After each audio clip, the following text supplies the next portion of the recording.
Welcome to Center for Business Analytics Big Data University speaking series.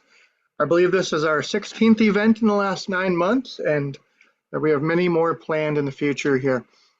So today's presentation is about turning insight into impact, how leaders use analytics to drive transformation across Fortune 50 companies. And if you're like me and you're thinking Fortune 500, is that a typo? Well, no, that's not a typo. We're talking big companies here, the biggest of the biggest companies here today. With us, we have Gina Threinen, Executive Director, VP of Technology, Data, Analytics, Product Strategy at Wells Fargo. Before we begin, I want to talk a little bit about our Center for Business Analytics, in case you're not aware. But we have 3 themes or tenets, if you will. First, it is supported by the National Science Foundation to provide events like these to you and the public. So our first goal is to support industry-centered workforce pipelines in emerging technologies to benefit regional employers, particularly in southeastern Minnesota, western Wisconsin, northern Iowa. Not limited to that, of course. Several of you are from the Twin Cities and other places as I look at the attendees for today. The second one is to advance industry-relevant research on emerging technologies. As many of us know, artificial intelligence is a big one. We always look for industry partners that we can match up with faculty members at St. Mary's. So if you represent a company and you would like a faculty member to support some research, or you would like to work with some of our students, either directly through internships, job shadowing, or other avenues, maybe a capstone project. We have several students that would be very interested and passionate about working with a company. And then finally, become a recognized hub for thought leadership and cross-institutional collaboration. So things like the event that you're at today to learn more about this topic. And we also work with other institutions across the country, other colleges, universities as well. If you're interested in anything that I just mentioned, it's cba@smumn.edu. So very simple, cba@smumn.edu. Before I turn it over to Gina, I do want to mention that next Friday, August 8th, we will have another event. This one is with Professor Dean Beckman, and he's going to be talking about designing project portfolios, the strategy and value of designing portfolios for career planning or attracting employers, etc. So I have a couple of things here, a QR code for that registration. There will be an email that follows up after this presentation, inviting you to that as well. And I also have a tiny URL here, so you didn't want to type in the whole Zoom link. That will also take you right to the registration page for Zoom. Okay. So in a moment, I will be handing it over to Gina. We'll do a quick tech check with Gina here, and then she'll run the show. There will be a short survey after this. So if you log out, please take a look at that survey at the end of this call. That'll be very helpful for us in planning future events. And then finally, if you are interested in a certificate of completion, not everybody is, but some people find value in these, whether it's for continuing education or other requirements for your job or things like that. Email cba@smumn.edu, and somebody will work on those certificates for you. Okay. All right, I will stop my share here. And we have Gina with us here. Gina, how does the share work for you? All right, let's try it out.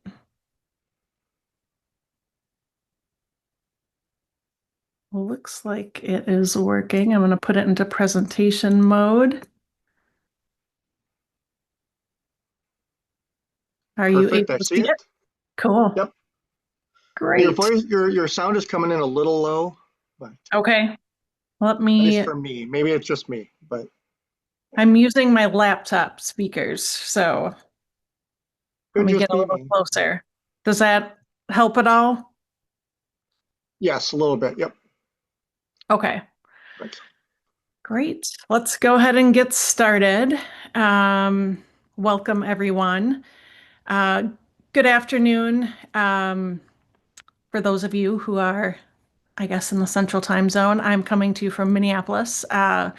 So great to be here. I'm excited to be here to talk about how organizations can successfully navigate the journey toward becoming truly data-driven. So I know at the sign up and registration, it mentioned this is, for Fortune 50 companies. That happens to be my background and where I've worked and have done this. But I think this information will be useful for really businesses of any size. I just happen to have worked for some larger corporations, so I'm going to take you through my experience and things that I've learned along the way, where I've implemented analytics tools across large companies. Before we dive in, I'd like to share a little bit about my background. So over the past 25 years, I've had the privilege of working with industry-leading brands and corporations across finance, healthcare, and retail. And I've worked in multiple domains, from starting my career in marketing to then moving into data and analytics, product management, and also technology. So this breadth of experience has given me really a holistic view of how data can fuel business growth and innovation across many different functions within a company. So currently I work in product management at Wells Fargo. My day-to-day work blends my background in marketing, data, product, and technology. Really, forces me to be truly user-centric, gain deep user empathy, conduct strategic prioritization, embrace cross-team leadership and collaboration, and really have a data-driven mindset. In addition to my industry experience, I've spent over 8 years teaching in the Business Intelligence and Data Analytics graduate program, as well as the MBA program at St. Mary's University. So today I'd like to share some experiences that I've had with you to help you in your next project to help bridge the gap between strategy and execution. Really, my hope is to help companies not just adopt new tools and technologies, but truly embed data-driven decision-making into culture and operations. Let's see. All right, got to click over there. As I mentioned, today in my role, I build and roll out technology platforms that blend my expertise in marketing, data, analytics, and technology. I lead the development and rollout of these data and analytic products across organizations. So I focus not only on building the tools, but also driving adoption and measuring the success of those tools. My work spans multiple stakeholders, from senior executives, where I secure funding and align on strategic priorities, to end users and peers, where I focus on driving engagement and adoption of an analytics tool or analytics platform.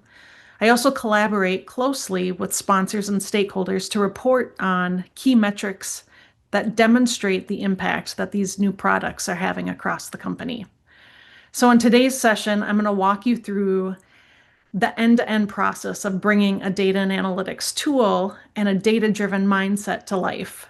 Everything from shaping culture and processes to rolling out solutions that really, empower organizations to enhance the customer experience or fuel business growth.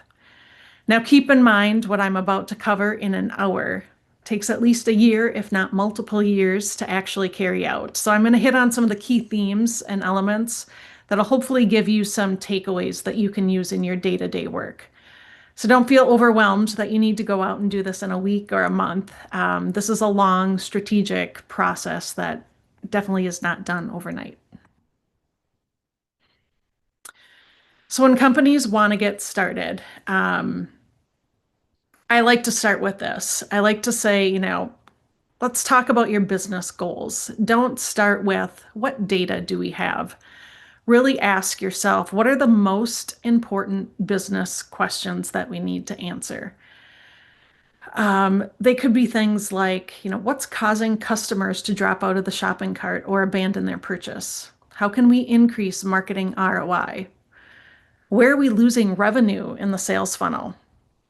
So business growth comes from insights from this data, this new tool that you're going to do. So we really want to go back to the basics and think about what are your business goals as a starting point. I also recommend starting small and growing from there. You want to start with high impact use cases. So pick one or two clear, measurable business problems where data can make a real difference. Things like reducing customer support response times, improving email campaign performance. Maybe it's optimizing inventory turnover. You want to build a simple analytics solution that addresses the problem, your business problem, that allows you to then demonstrate return on investment of, why did we invest in this tool? What are we getting from it? What is the value? And those things could be cost savings, it could be increased revenue, it could be, improved operating efficiency. Another thing that helps when you want to start small is choose something that you can do as a proof of concept to help you gain momentum. When I do this, I also get an internal sponsor, someone within the company that can help support me with my efforts. And maybe it's somebody who has connections to many different teams or many different lines of business across the organization, and somebody who can really be your champion. And then I'll do things like an internal roadshow or some public relations internally to go out and tell the success story of the proof of concept.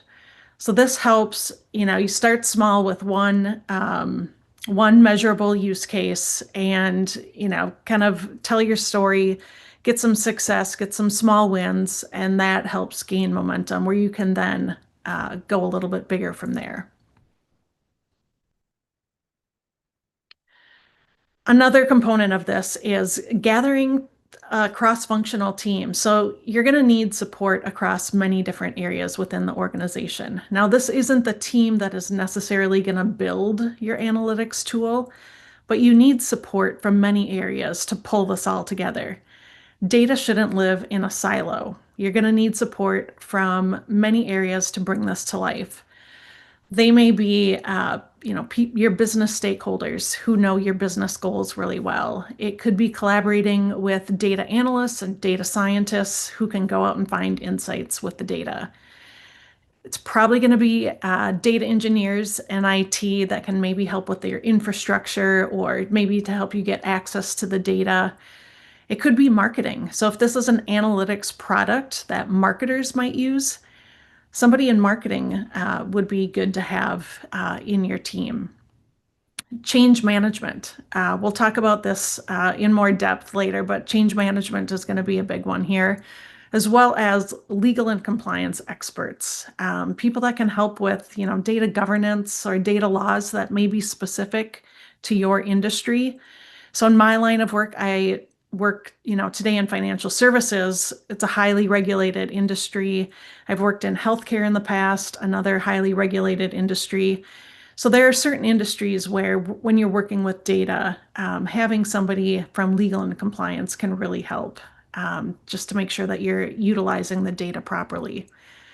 But I recommend keeping it lean, even a small team of, 3 to 5, just, keeping it small, just is a good place to start. You don't need to overwhelm yourself.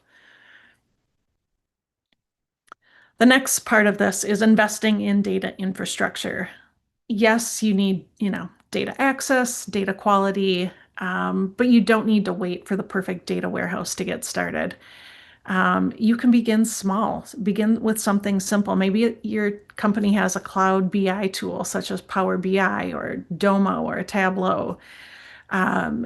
You could use even Excel, a well-structured spreadsheet just with standardized data definitions as a place to start. It could be your CRM tool or a marketing platform that has reporting features built in it. For example, Salesforce Marketing Cloud, which is oftentimes used for email. It's got great reporting features in it. Digital analytics tools and platforms such as Adobe Analytics or Google Analytics. Those are all great places to start. The key is to start small and iterate with what you have, and then improve infrastructure as your needs grow. Another component is data literacy. So, as I mentioned, data shouldn't live in a silo. As you need or as you deliver insights, you're going to need to train people on how to read and use the data product or the platform, the tools, how to use the dashboards. You're going to want to create a shared data dictionary so everyone speaks the same language. You're also going to want to encourage a culture of asking questions, testing ideas, using data for decisions, having data literacy among the entire company. Or, again, if you're starting small, maybe it's a small business within the company.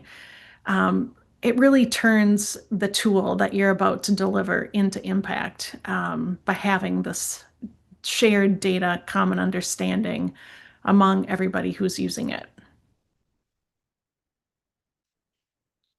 I also like to make sure that you've got feedback loops built in.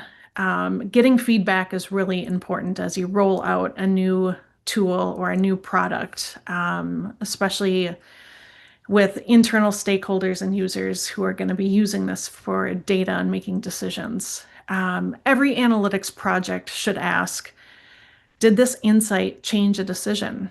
Did that decision improve an outcome?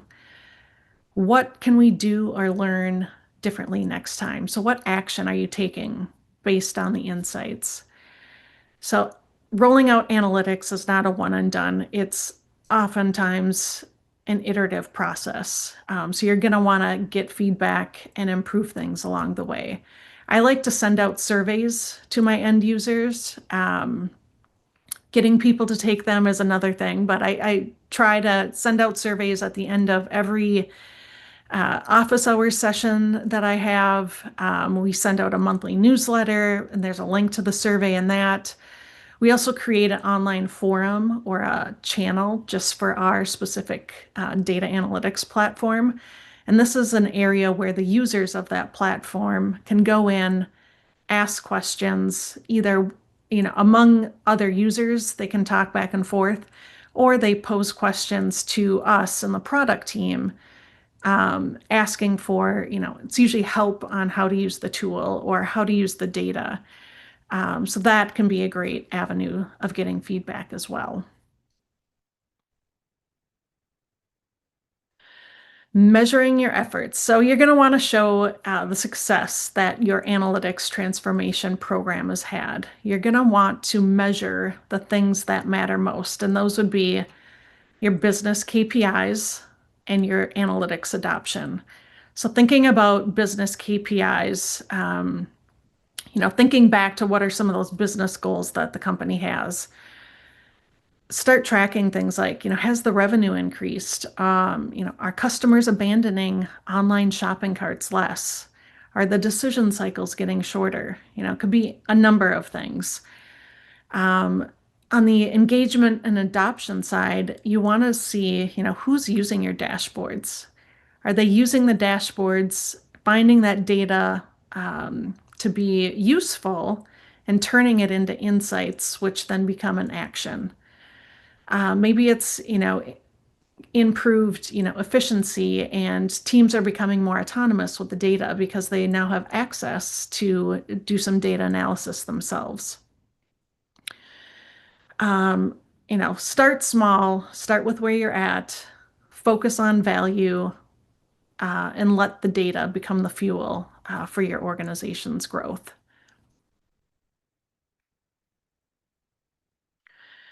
When you get started, here are just some examples of things that I've worked on in the past with data and analytics transformations, but these may be some ideas that you could start with. Because my background is in marketing and customer experience, many of my data and analytics transformations are in support of the teams that send out marketing campaigns or, improve the customer experience on a website, for example. So a couple of projects that I have led, revolve around, collecting the right customer data. So I'll gather data from multiple touch points, things like websites, mobile apps, your CRM system, social media, customer support, call centers, surveys. You can use both quantitative data and qualitative data to really get some good data on your customer. And that could be a great place to start. Another thing that we do oftentimes is a 360-degree customer view. So as we start to, as if you're in marketing and you want to have interactions with your customers, being able to integrate the data sources to create a unified customer profile is really valuable. It helps us understand behaviors, preferences, and pain points at an individual level. So oftentimes what we do with this 360-degree customer view is we stitch all the data together on one profile, on one common identifier. Another item we use analytics for is to understand customer behavior. This allows us to apply segmentation to identify distinct customer groups. And you can then start to target those audiences with, specific messages, for example. You can track customer journeys to find friction points or drop-off moments while somebody's shopping. You can analyze sentiment and feedback to uncover maybe unmet needs or customer complaints. You also can personalize customer interactions. So with predictive analytics, you can do recommendations. So you could recommend products or services. You could trigger personalized marketing campaigns or offers based on certain behavior that somebody has. You can improve customer support by maybe anticipating issues and then proactively reaching out. Experimentation is also another one that is a great place to start. So you can use analytics to test new ideas or features via A/B testing. So a lot of times on websites, we'll test different designs. We'll have, the current test against a new design. We'll see what works, and then we'll scale from there. You can measure impact of quantitative and qualitative types of data. So things like conversion rates, satisfaction scores, looking at your customer feedback. Doing experiments, so A/B tests or multivariate tests, helps you iterate rapidly based on data insights to refine products and services. There's a lot of tools out there that will do optimization and experimentation. A lot of people will do those side by side with rolling out a data and analytics tool. They will oftentimes have an A/B testing tool along with that. Another common area is real-time customer data platforms. So real-time customer insights are hugely valuable. It allows you to implement dashboards and alerts that maybe surface customer trends and issues quickly. It allows you to see real-time ROI on marketing campaigns, for example. You could use real-time analytics in customer service or in call centers to guide call reps during interactions. Really, it just helps you react faster to any, emerging problems or opportunities. And lastly, AI, of course, that's everywhere right now. So leveraging advanced analytics and AI. Oftentimes we'll apply machine learning models to do things like sales prediction, lifetime value estimates, or demand forecasts. We can use natural language processing to analyze customer conversations and reviews that people might leave online. Automating routine interactions with chatbots, for example. There's a lot of ways that you could leverage this, but these are just some examples of things that I have rolled out in the past that if you wanted to start small with one of these, this would be a few examples of that. All right, building the team. It takes a team to get this done. It's a lot of work. There's a lot of different areas, a lot of cross collaboration. So before we even dive into the technical tools, you need to build the team. Um, I like to look at a couple different components of this. One is, first and foremost, I like to have team members who understand the business. These are basically, the data translators or analytics product managers. These are people who can bridge the gap between stakeholders and the data teams.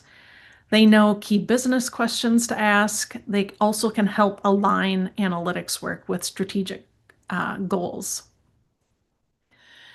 Um, they often will identify user needs. They help shape the onboarding process, and they help with gaining adoption across all the different lines of business. Second thing, hiring for technical expertise. Of course, you need your technical core.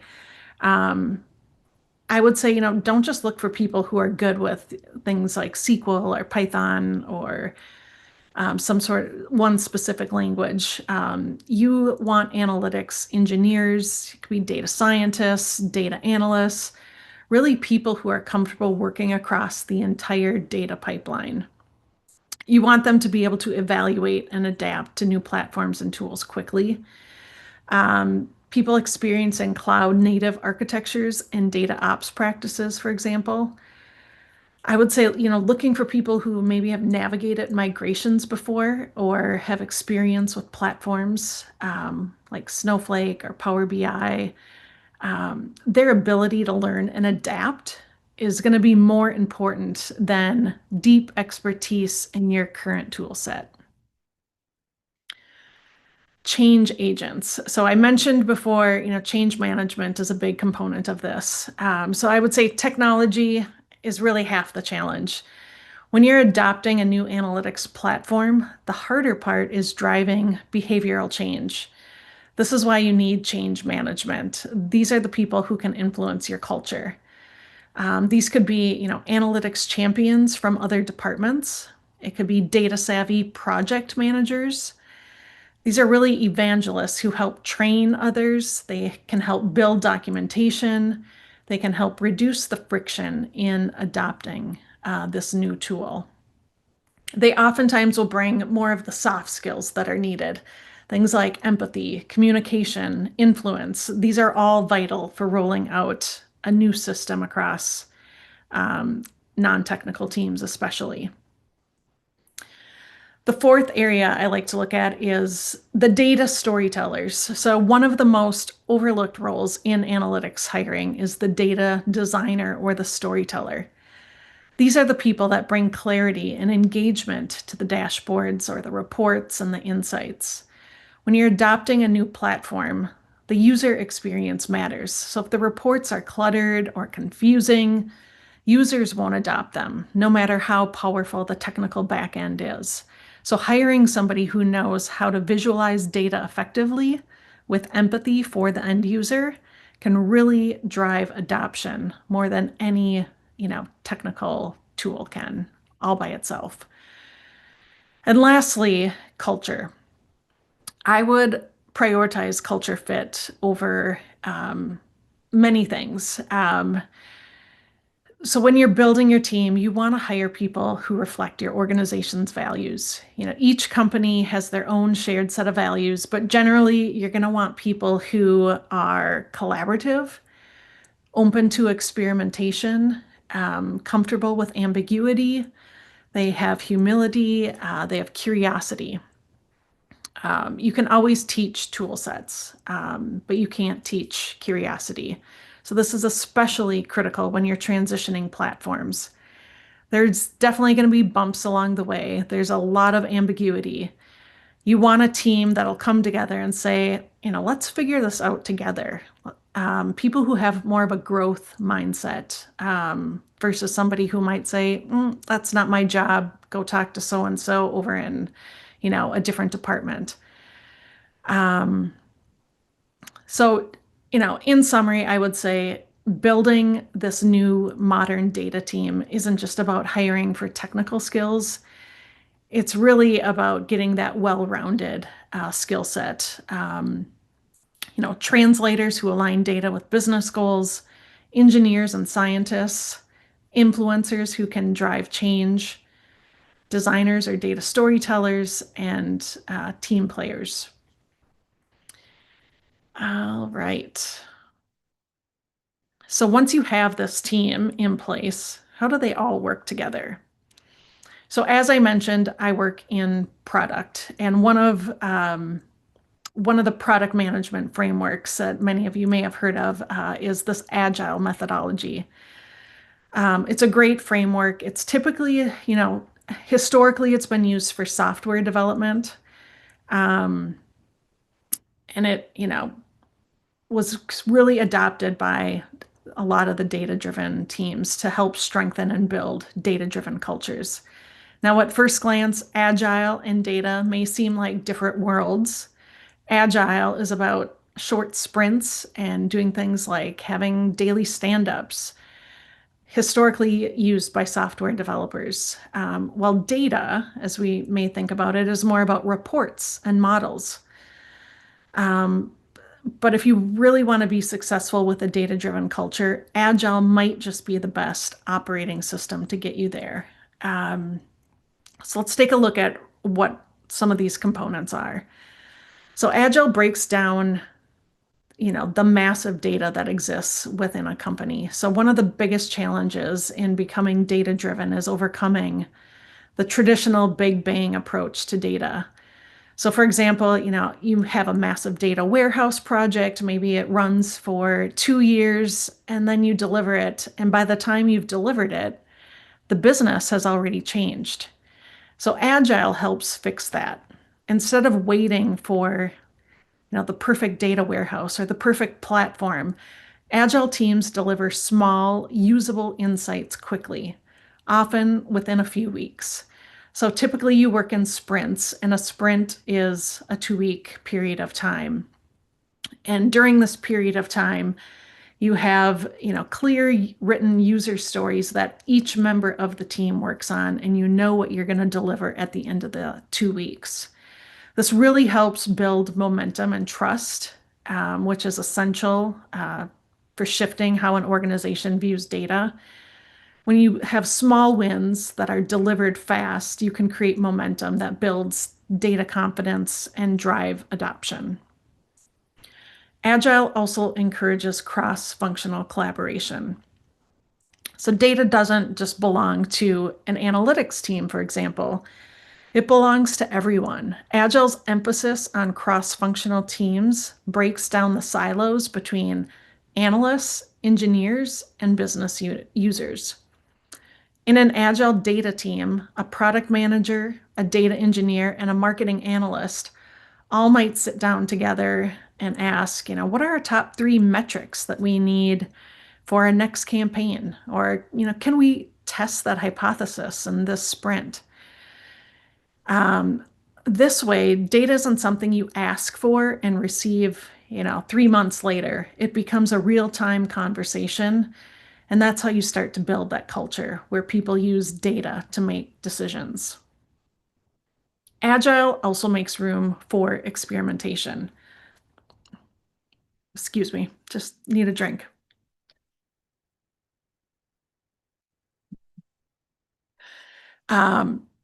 With experimentation, Agile gives teams permission to try hypotheses, test different reports out.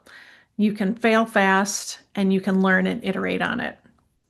So instead of trying to build the perfect customer segmentation model, for example, a team might deliver a rough model in sprint 1, test it with the sales or marketing team, get feedback, and then refine it over time. This iterative approach is at the heart of being truly data-driven. You really want to learn, fail fast, and iterate. Agile also embeds feedback loops. So an Agile principle that we use often is responding to change versus following a plan. So for data teams, this means building constant feedback loops. So trying to understand things like, did the report help the decision maker? Did the dashboard lead to an action that somebody took? Are the metrics still relevant, or do we need to iterate and change? So these check-ins that you have, through sprint reviews, or even informal user feedback will help teams tune their outputs to actual business value.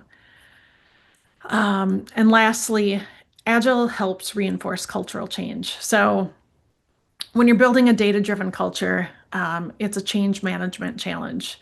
You're asking people to stop relying on gut instinct or, stop doing things the way that they used to and start to make decisions with data, with real evidence. And so that kind of shift doesn't happen just by rolling out a new tool or doing a one-time training session. It happens through a lot of ritual, and that's where Agile shines. Agile has daily rituals, as they're called, things like daily stand-ups, sprint planning, retrospectives, where you look back and get feedback. It really encourages the team to ask questions. What data do we need? What did we learn? What did we do well in this last sprint? How can we improve? Over time, Agile becomes more than a methodology. It really becomes a new way of thinking. It helps people really to test, learn, adapt, which is exactly what you want in a data-driven culture.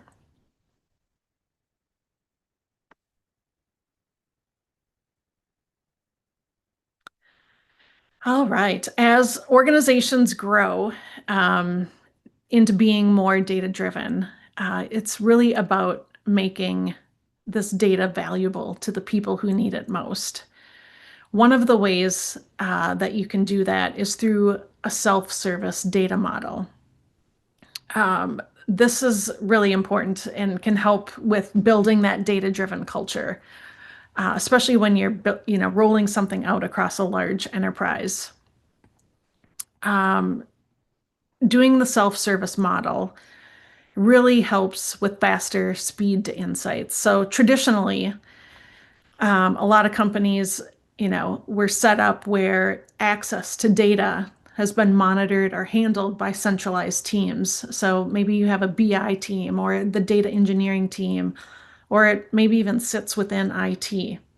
As a result, business users would have to put in a request for that data, wait probably weeks, sometimes months, to get that data back, and then provide answers to the questions that they were looking for. That, doesn't lead to quick insights. So the data isn't real time. By the time that you get it, the data could be stale and not actionable. Self-service really shines in that regard, by allowing, the end users who need the data and the dashboards to learn how to use the tools or learn how to use the dashboards, go in and do it themselves. But in order to get there, it takes a few things, and we're going to get into that too in a little bit. So self-service just isn't about giving somebody a dashboard and telling them to go figure it out. You really have to empower the users with tools that are intuitive and tailored to their role. You need to design data products, so things like dashboards, reports, data sets that are clean and governed and trusted. And most importantly, educating people on how to, ask the right questions, not just how to pull a report. Rolling out a new data platform is really the perfect moment to build this foundation. I recommend, don't just migrate your old dashboards onto a new tool.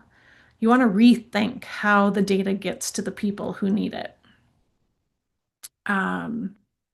Another point is driving value from data. So self-service enables faster access to the data, which then leads to more use of the data, and that's where your value comes. So really to drive value from the data, teams need to be able to ask better questions. Things like, why are people abandoning the shopping cart funnel online? Or at what step do they abandon the shopping cart? That's a better question to ask than, what's the conversion rate on this page? They Self-service helps people to act on insights. So data is only valuable when it influences decisions and actions, or influences a strategy. It also allows us to iterate and improve. So the report isn't the end goal. It's really a starting point for a conversation and improvement. You really want to empower decision makers who then can become fluent in that data. So let's dive into a couple of ways you can turn this into action here. So how do you get started on using analytics? There are a couple of artifacts, I like to call them, that I start with when getting this going. The one way is having a use case document. These use cases really start with your business goals. Um, the other one is creating a business requirement document that helps you take your use case a step further, defining your metrics and KPIs to help define the goals. And then we'll walk through what that full end-to-end process looks like. So let's dive into a use case. One, as I mentioned, you want to start with your business goals. So use cases should serve those business goals. That means you start to ask questions, what are your top strategic priorities for the year? Is it to grow revenue? Is it to improve customer retention? Is it to optimize operations? You're then going to tie your data initiatives directly to these strategic goals. So, for example, if your business goal is to increase customer retention, a valuable use case might be, I'm going to use data to identify signals 30 days before a customer leaves. The other item here is asking your stakeholders to tell you about their pain points. So you're going to want to document what these are. So talk to your leaders, talk to your frontline teams across departments, and ask them, what decisions are you making that you don't have enough data to do or to make those decisions with? Where are you flying blind? Where do you feel like you're just guessing and there's too much guesswork? Where do you have delays that maybe cost money or cause inefficiencies? This will help uncover high friction problems where data can create real value. And then you're going to want to translate those problems into use cases. So once you identify the pain points, reframe them as an analytical question or an outcome. And then lastly, you're going to want to prioritize them. So we'll walk through a prioritization matrix here in a second too. So this use case document you can do in any format. I like to do a lot of my artifacts that I use to lay the foundation. I use Excel and I start to lay out what all of these things are and fill it out. And then that helps just reframe everybody's mind around what are the business goals? Why are we doing this? What are we trying to solve? Versus, hey, let's just build a report, or let's just take this dashboard over here and rebuild it in the new platform, for example. It really takes everyone to go a step back and go back to the heart of the problem, if you will. And you'll notice in that use case, I had a column for prioritization. So this is an example of what I do for prioritization. I like to prioritize my use cases based on effort and feasibility. So looking at things like business impact, is this going to move the needle on revenue or, increase customer value? And then feasibility, how much effort and resources is it going to take to execute this? And I just do a simple 2x2 matrix. You have, your high impact and your low effort ones. And you have your high impact and high effort ones. You have low impact, low effort, low impact, high effort, right? So if I look at the ones on the bottom there with the stars, those are the places where I like to start.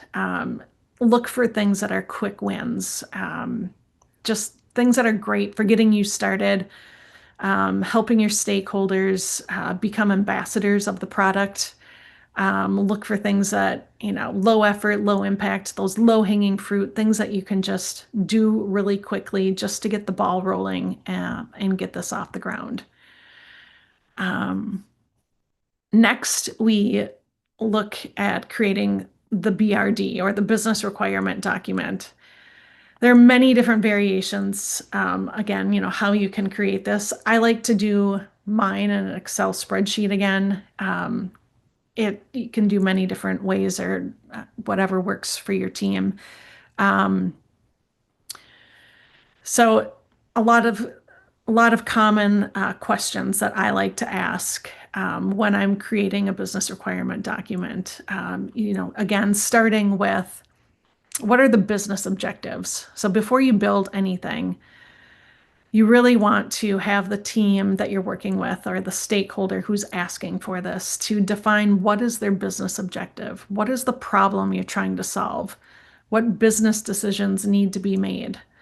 What outcomes are you looking for? So this ensures that your data product, which, maybe a dashboard or report, maybe it's a machine learning model, whatever it is, you're not just doing it for the sake of building it, but you're doing it to directly align to business growth or innovation.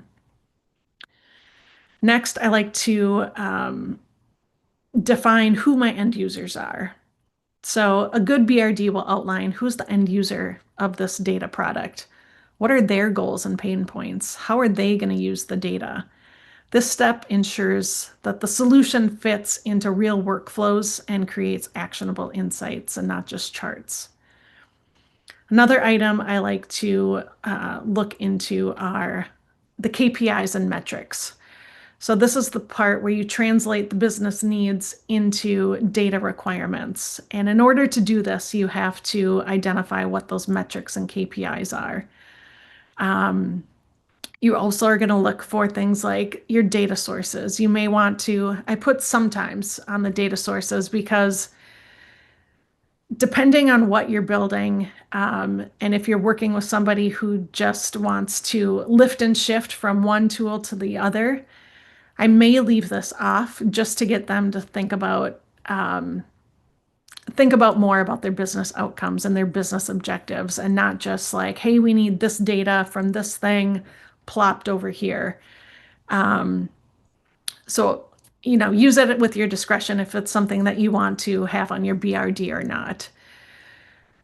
You may also, start to ask questions about granularity. Is this end dashboard, for example, or report, is this something that they need daily, monthly? Is it a product level? Do you need it, at a granular customer level? You may ask them about filters and segments that they may need. So that really lays the foundation so you know exactly what you're going to build and avoids guesswork or having to rework it. A lot of times I will use this BRD as a contract between my stakeholders and the product team, and then also between the product team and the engineers who are going to build it. Because what will happen is if it's something that needs a technical build afterwards, you have to build usually a tech spec, a technical specification document that really gets into the nitty-gritty details of how the technical teams are going to code this. And so having a well laid out business requirement document helps take all the guesswork out, and it's all laid out in a nice way that both the business teams, your stakeholders can understand, but then also can be used for creating technical documents so that your engineers can understand. Um, yeah, I think I just covered that. Okay. Next, I want to talk a little bit about the process flow when you're working with stakeholders. So I use these documents that we just looked at, so like our use case document and our BRD, as I work through the process to actually launch the product. So usually how a project goes is you have an intake. We have, large companies will have an intake system. You have to, other lines of business will go online, they put in their request, it comes to the product team, and then we start the ball rolling and we start to work with them. That doesn't always happen. Sometimes product the product team may initiate it and may, roll out a product or a new dashboard that they know is needed, and then they'll reach out to the stakeholders to get, the information that they need. But regardless, when you start, you want to identify and prioritize your stakeholders. Identify the key people who are going to influence or benefit from the data insights. This then sets in motion your ability to build out that use case document. So this is where you're going to meet with your stakeholders, have a use case template, start to ask them questions. Usually I'll have small groups or even one-on-ones or workshops to ask them the right questions to surface use case pain points that they may have. Asking questions like, what decisions do you make regularly? Where are you flying blind and you don't have any access to data? Or what data do you wish you had faster? What metrics define success for you? So this will, at the end of these workshops, and sometimes it takes many of them, you should then have a nice use case document. And again, I like to go back, review it with my stakeholders, and have them sign off on it so that we're all on the same page. Because I've been down the road where you don't do, we don't get the sign off, or we think we got it right, but we actually didn't, and we go down and build something, and then we have to start over. So always, go back to your stakeholder, have them sign off on it. The next step, again, your use case then gives you the information where you can start to write your business requirement document, which we just talked about. And then it's really from there, you go into the build and launch phase. So you could start, really small again, and maybe you start with a minimum viable product. So you could develop a prototype or, your MVP version of the solution. Keep it lean, stay collaborative, test it along the way, and get feedback and then iterate and improve. Once it's ready for your end users to use, you don't just want to, hand it off and say, here you go figure it out. It takes a lot of training and education. So you're going to want to create, tools for training. Maybe it's videos, maybe it's documentation. Hold office hours, have one-on-one training sessions, conduct demos where you show them how that use case that you started with is now answered with the data that you just built. And then lastly, measuring the impact. So once your solution is live, you want to track value cases. So things like tracking adoption, tracking business impact, and you want to tell the stories of that success. So in order to build, that data-driven culture, you want to share your success stories. So that's where, doing your own measurement on your own work comes into play. And this sometimes leads into, creating a center of excellence where you showcase how you're providing value, and you become a resource center for the rest of the organization to come to you where they may, start to ask more questions and have more use cases that get built out of that.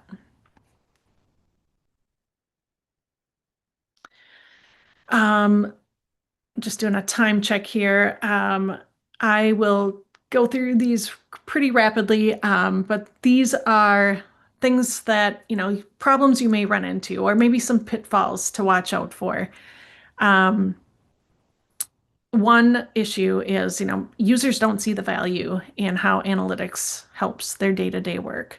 So again, if there's a lack of clear business value, it's usually because the analytics project isn't directly tied to that real business outcome. So again, starting with your use cases, having a clear business requirement document, solving for pain points along the way is really going to help. Another problem is, users will struggle to understand the data, or maybe they struggle with trusting the data. Investing in data literacy across all levels. Your support must be ongoing. It can't be a one-time event where you show them the dashboard, for example, and leave them off and running.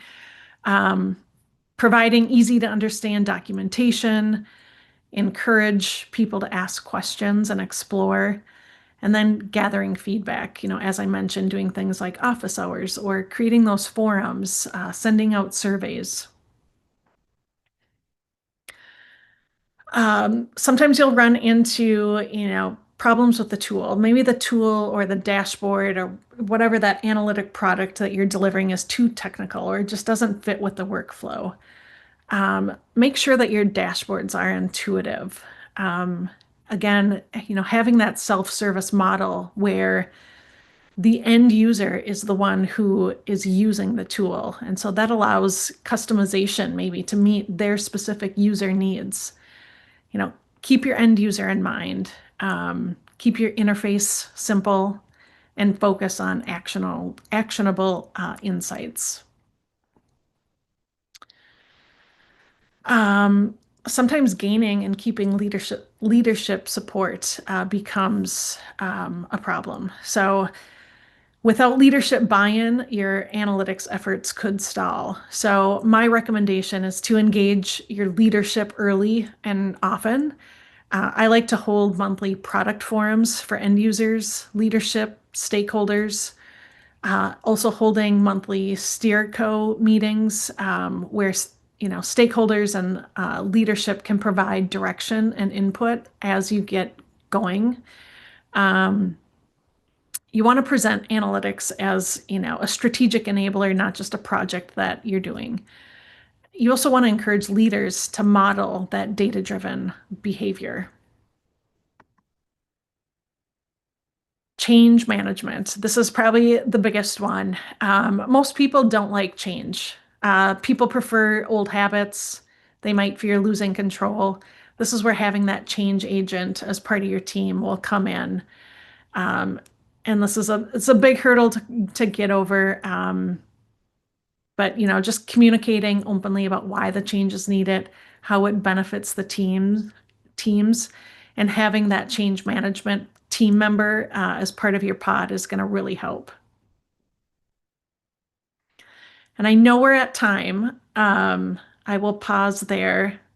I will leave you with just a couple of visuals. I know we don't have time to dive into it, but just an example of using dashboards to inspire action. So thinking about, the way that you may do a dashboard today versus in the future could change with this new data-driven mindset. So I will leave with that, and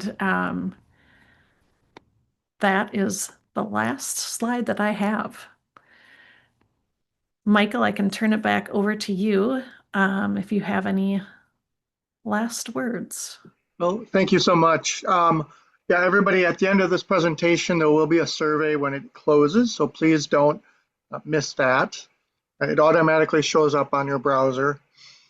We will have our other event on Friday, August 8th for building portfolios for work. Again, if you have any questions, email cba@smumn.edu. And we hope to see you at our next event. And thank you so much, Gina. This was amazing.